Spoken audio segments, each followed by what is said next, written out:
जो की थी और एमएससी सेकंड ईयर था। जैसे हमारी लड़की के लिए हम वो आराम से छुप गया। वो क्यों छुपा? वो छुपा क्यों?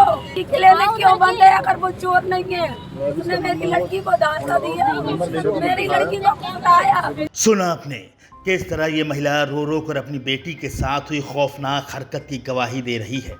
इस महिला की बेटी ने शीशे पर लिखा आई क्विट और फिर मौत को गले लगा लिया। ये तकलीफ मोहब्बत में धोखा और नाकामयाबी की है, जिसमें फंसकर उस लड़की ने जान दे दी। मालूम भैया इंग्लिश में लिखा था, हम इतने पढ़े लिखे नहीं थे। आई क्विट से लिखा मैं नहीं मालूम। अच्छा, हमारी लड़की जाने वहाँ से जैसे ही आई वैसे फंदा लगा के खत्म हो गई। ये तस्वीरें झांसी के प्रेमनगर इलाके की हैं, जहां दानिश आरा नाम की एलएलबी की छात्रा ने फांसी लगाकर अपनी जिंदगी खत्म कर ली।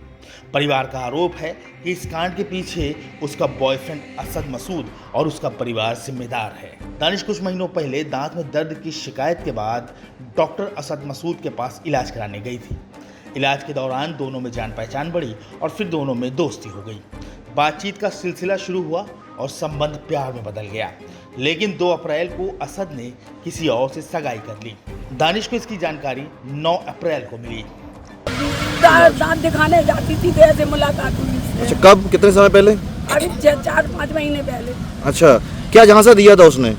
पता नहीं, अब ये तो उसके मोबाइल में था। मैं इतना मालूमात नहीं थी। हम तो ये सोचते थे ये डॉक्टर से बात कर रही है अपने दांतों के मसले में। मोबाइल कहाँ है उसका? मोबाइल छीन लिया था, दूसरा मोबाइल बिना सिम के उसको रख दिया, और एक मेरा मोबाइल वो पढ़ने के लिए दे गई थी। वो मोबाइल और दूसरा मोबाइल जिसमें सिम नहीं है, वो मोबाइल उसके पर्स में डाल दिया। वो कह लिया हमारी चाबी दो गाड़ी की, कहाँ है? हम मोबाइल कर, मोबाइल तुम्हारे बैग में। इनको कैसे मालूम है उसके मोबाइल में बैग डाला?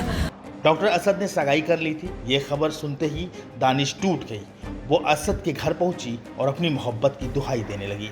वहीं परिवार की माने तो उनकी बेटी दानिश को असद ने घर बुलाया था और वहां उसे अपमानित किया गया। इन लोगों ने हमारी लड़की को बहुत टॉर्चर करा। उसका मोबाइल छीन लिया, उसको कमरे में बंद कर दिया, उसकी गाड़ी की चाबी छीन ली और उसको मारा भी। ऐसा आरोप है कि असद के परिवार ने लड़की के दादा को घर बुलवाया था और जब दादा उसे लेने पहुंचे तो उन्होंने देखा कि दानिश को असद के परिवार के कई लोग घेर कर खरी खोटी सुना रहे हैं। परिजनों की माने तो बेटी के घर लौटने के बाद ही उसने जिंदगी का दामन छोड़ दिया। और फिर उनको बंद करके कमरे में उनके दादा को पापा को बुलाने आए। उनके दादा पापा गए तो वो बहुत रो रही थी। वो कह रहे बता, कह रहे इससे पूछो, ये बताएगा कुछ। कहले देखो ये मोबाइल है हमारे, इससे इसकी रिकॉर्डिंग सुनो, इसने हमें टॉर्चर करा। क्यों? जाने शादी का वादा करा, फिर सगाई कर ली उसने अपनी। लड़की जाने वहाँ से जैसे ही आई वैसे फंदा लगा के खत्म हो गई। घटना के बाद परिजनों में कोहराम मच गया। उन्होंने असद और उसके परिवार पर गंभीर आरोप लगाते हुए लिखित शिकायत पुलिस को दी। तो वहीं पुलिस ने भी मामले की तफ्तीश शुरू कर दी है। एक और प्यार का झूठ, एक और मासूम की जान। झांसी की ये घटना समाज के उस दर्दनाक चेहरे को उजागर करती है जहां रिश्ते सिर्फ खेल बनकर रह गए हैं। अब देखना ही होगा कि क्या पुलिस इस केस में दोषियों को सजा दिलाएगी या फिर ये मामला भी फाइलों में दफन होकर रह जाएगा। Bureau report, NTTV Bharat.